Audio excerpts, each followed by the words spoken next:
ฮัลโหลทุกคนจะพามายำโตแซ่บจะพามากินแล้วกับมาถ่ายคลิปสิมีวิธีเฮ็ดอยู่จ้าแซ่บจะแซ่บข้าวเจ้ามา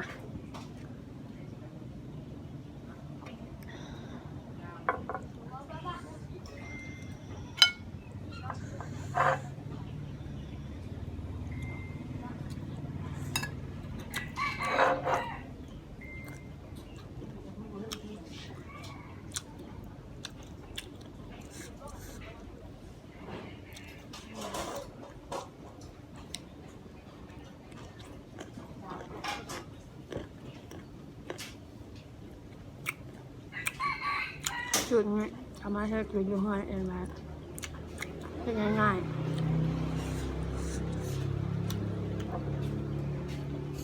ๆมาได้กินก่อนแล้วได้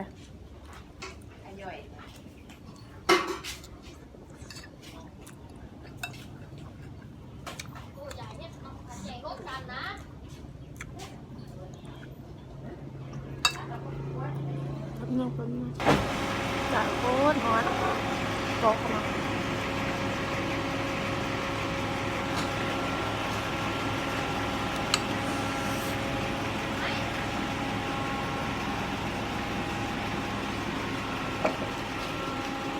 มา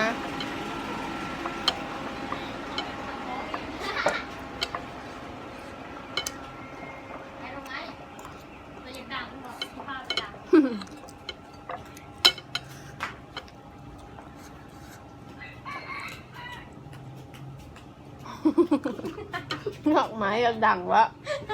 มาลูกยังก็ไปหาไม้กินบ่กินบ่ลูกหลานก็ยากไปลูกหลานเห็นนี่แม่ตักไว้แล้วเราก่อน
เพื่อน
มีน้ำให้จัง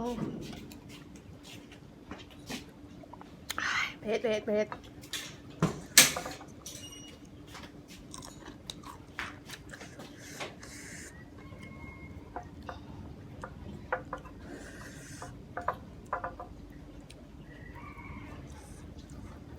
ว่าอันนี้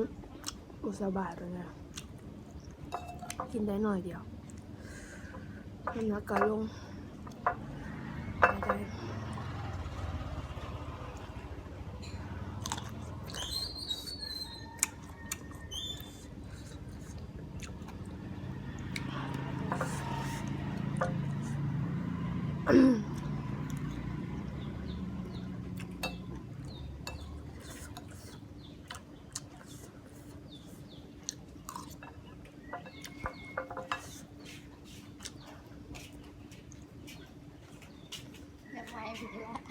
ฮะ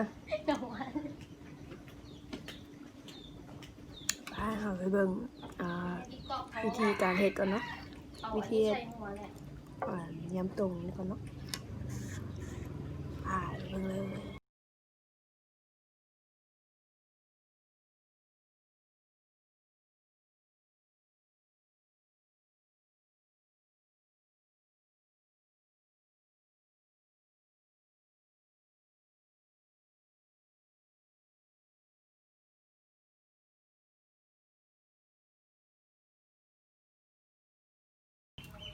มักถั่วที่ซอยแล้ว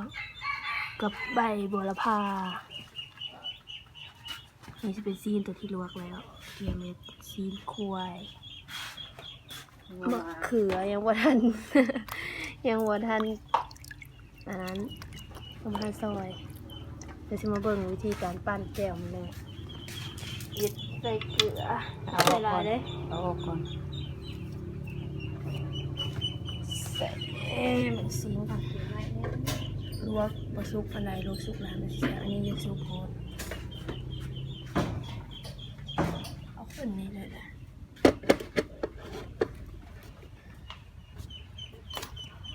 เกลือแล้วเอาลงไปอ่านเลยก็ได้มันบ่นุ่มแล้วปัดเครื่องสังกัดเทียม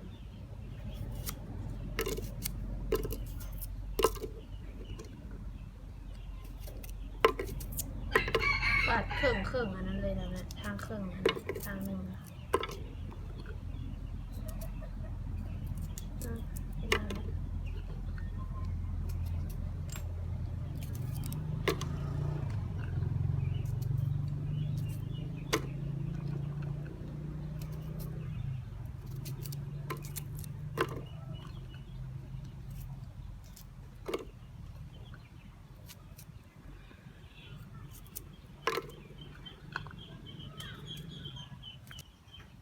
ต่อไปเป็นหมักเผ็ดประมาณ30หมาก ลงไปใส่น้ำอีกก้อน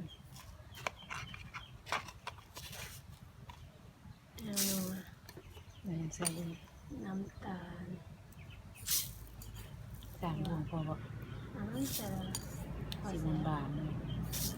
แจ่วสำหรับแจ่วน้ำต้มสิเป็นมันเอาหวานๆเค็มๆมันยังแซ่บ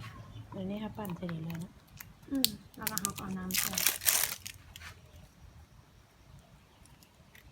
เราไปสเปนสิ่งที่ขาดไม่ได้คือกะปิ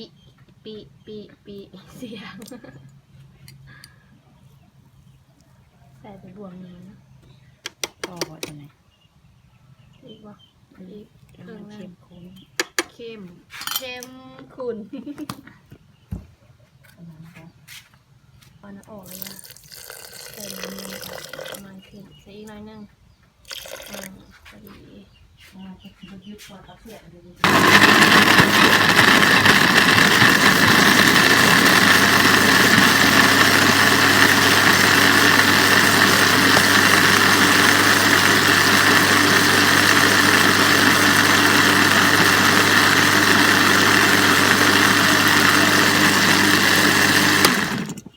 น บิ่งซิมเบิ่งเติมน้ำปลาลงหน่อยนึง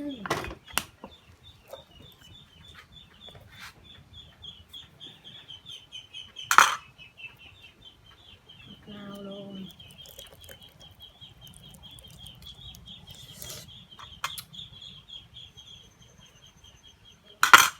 รสชาติมันสิออกเป็นส้มหวานนัว ส้มหวานนัวเค็มๆครบรส ยำต้มสี่รส เกลือที่ซอยไว้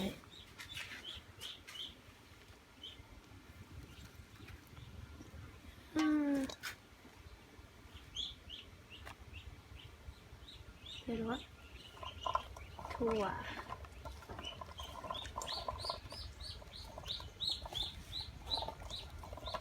เสียก็ได้ก็บอกมะเขือ ก็แล้วมันจะเป็นมันมัก ขุดจ้ามันร้อนน้ำเจียวลงเลย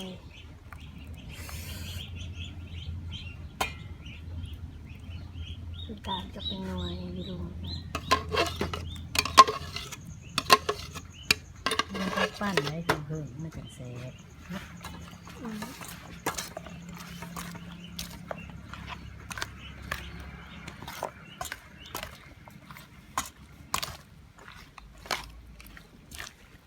มันมีมะแขงมาแบบ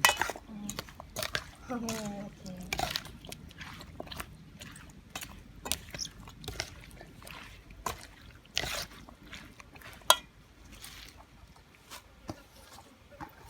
ใส่วรภาเพื่อนหอมหอมหอม